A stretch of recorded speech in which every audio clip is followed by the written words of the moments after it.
Joining me now is Apex co-founder Ian Cinnamon. Apex is a satellite manufacturing company. Ian, it's great to have you. Thank you. It's fantastic to be here. Thank you so much for being here. I'm seeing an increasing interest on the part of investors when it comes to space-related and defense companies, certainly. And we want to get your take on military strategy as it relates to space. Andreessen Horowitz, Joe Lonsdale, two of your biggest investors. Tell us about Apex, your company. So at Apex, we manufacture the core part of a satellite, and it called the satellite platform, at scale very quickly.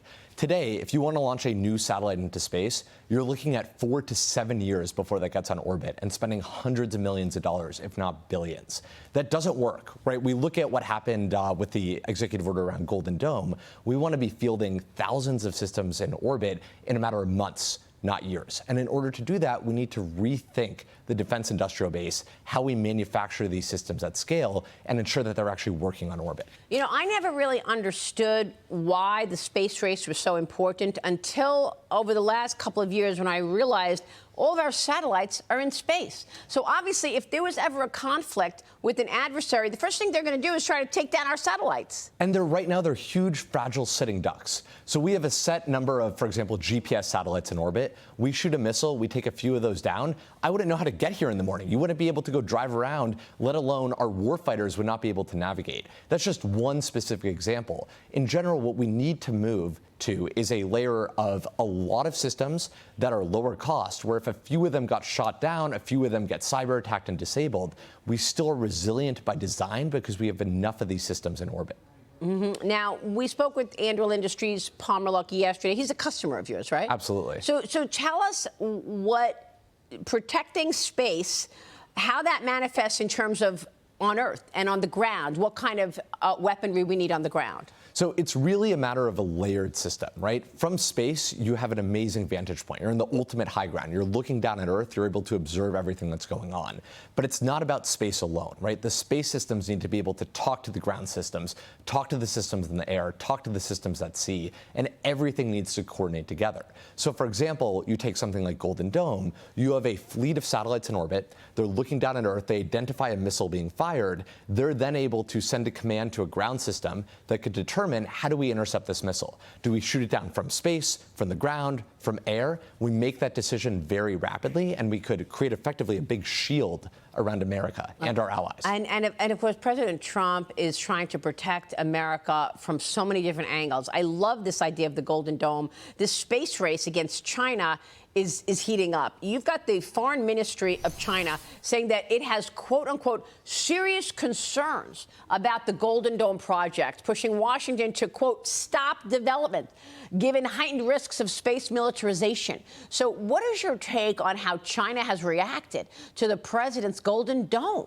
I mean, when you see a reaction like that, when I read that, all I could think was there is no better initiative to be doing than Golden Dome, right? There is no better way to say we're poking at the right thing here. And I will say, Maria, you make a really good point. We are in the middle of a new space race right now, and not everybody realizes that. Do you know how many U.S. government satellites were launched last year? No. A couple hundred.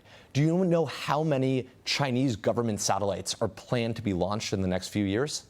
Tens of thousands. Wow. Orders of magnitude different. It's not like, oh, they're a little bit ahead. They're orders of magnitude ahead of our manufacturing capabilities. And they have That's terrifying. And that's terrifying. And they have the nerve to say that the U.S. is trying to militarize space. Let's just put it this way. That's exactly what they're doing. That's exactly right. And what we need is systems that could understand that threat, counter the threat, and frankly, leapfrog ahead of where they are. And we're not there today. We can be. But we need to rethink how we do procurement of these systems. So what do you need to do at Apex to gain more scale? I mean, I know the company just launched its new satellite bus, Comet, designed for commercial constellations and our national security apparatus in outer space. But what do you need to do as a company to gain scale and continue this progress? So our company, we have different satellite bus models, small, medium, large. They all have different applications for different parts of the defense layer that we need over the U.S., right? That includes things like Golden Dome, as well as other programs that I'm not allowed to talk about publicly. So for us, it's all about how do we manufacture these systems as quickly as possible.